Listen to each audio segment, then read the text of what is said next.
তারাপীঠ প্রথম পর্বে আমরা দেখেছি রাতের বেলায় তারাপীঠ মহাশ্মশান। আজ দ্বিতীয় ও শেষ পর্বে দেখব দিনের বেলা কেমন থাকে মহাশ্মশানের ভাইব, মুন্ডমালিনীতলা মন্দির, বামাখ্যাপার জন্মভিটে আর নলহাটেশ্বরী মন্দির। তো চলো শুরু করা যাক। বন্ধুরা, গুড মর্নিং ফ্রম তারাপীঠ। আর এখন ঘড়িতে বাজছে সকাল 8টা আর আমরা চলে এসেছি আমাদের হোটেলেরই সামনে একটা দোকানে চা খেতে এবং চা দিয়ে সকালটা শুরু করতে। তো চলো গরম গরম চা দিয়ে সকালটা শুরু করা যাক।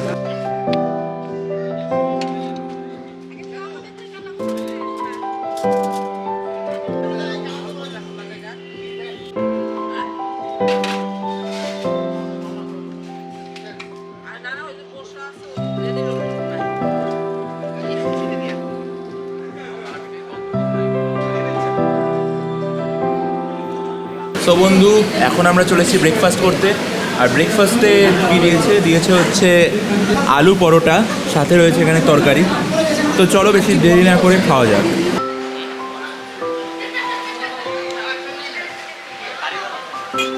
ব্রেকফাস্ট করে আমরা টোটো ধরে রওনা দিলাম মুন্ডমালিনীতলা মন্দিরের উদ্দেশ্যে।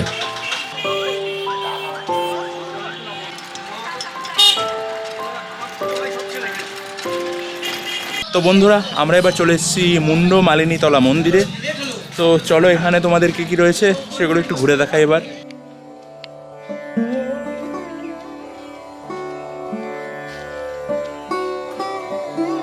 মূল তারাপীঠ শহরের আউটস্কার্টে অবস্থিত এই মন্দিরে ভিড়ভাট্টা একদমই ছিল না, তাই এখানে এসে বেশ একটা শান্তি অনুভব করলাম।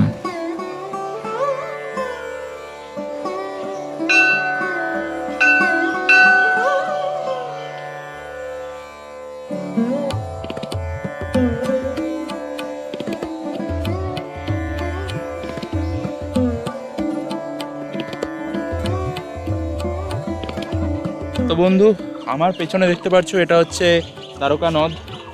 তো গরমকাল, সেই জন্য জল পুরো শুকিয়ে গেছে, জল নেই বললেই চলে। বাট বর্ষাকালে কিন্তু নদী পুরো ফুলে ফেঁপে ওঠে, যা শুনেছি। তো দেখতে পাচ্ছ এই হচ্ছে দ্বারকা নদ।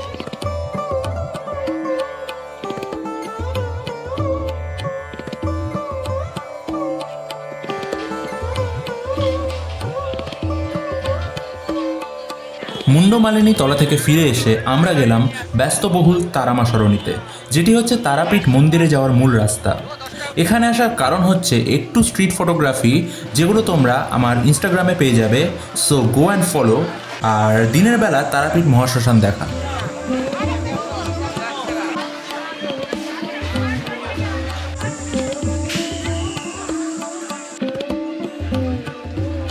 তো বস, আজকে কিন্তু দিনের বেলায় ঘড়িতে বাজছে 9:49 আর আমরা আজকে দিনের বেলা আবার এক্সপ্লোর করতে চলে এসেছি তারাপীঠ মহাশ্মশান।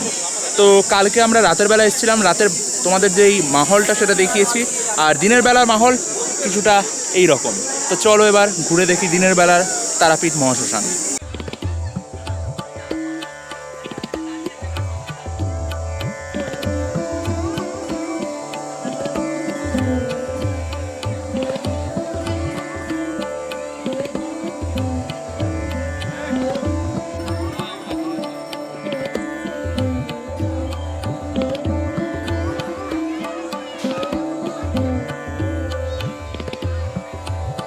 মহাশ্মশান থেকে বেরিয়ে তারাপীঠের বিখ্যাত প্যারা কিনে আর 1 কাপ চা খেয়ে চলে গেলাম হোটেলে।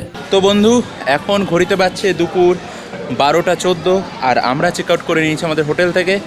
এবার আজকে বাড়ি ফেরার পালা। তবে বাড়ি ফিরতে ফিরতে অর্থাৎ রাস্তায়ও বেশ কিছু জায়গা রয়েছে যেগুলো আমরা দর্শন করব। তো গাড়ি রেডি রয়েছে, চলো গাড়িতে উঠে দেখা হচ্ছে।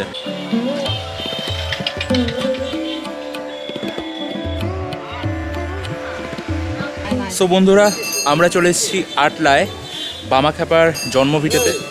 তো চলো এই জায়গাটা এবার তোমাদের এক্সপ্লোর করে দেখাবো।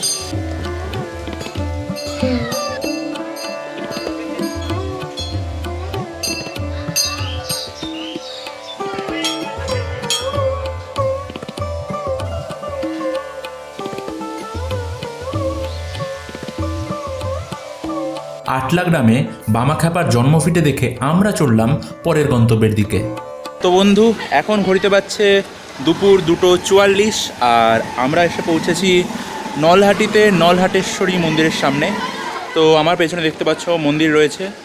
তো মন্দিরের ভেতর ঢুকবো এবং দেবীর দর্শন করব। বীরভূম জেলার নলহাটি গ্রামে অবস্থিত নলহাটেশ্বরী মন্দিরটি 51 শক্তিপীঠের অন্যতম। পুরাণ মতে দেবী সতীর গলার নলি এখানে পড়েছিল, সেখান থেকেই এই জায়গার নাম নলহাটি।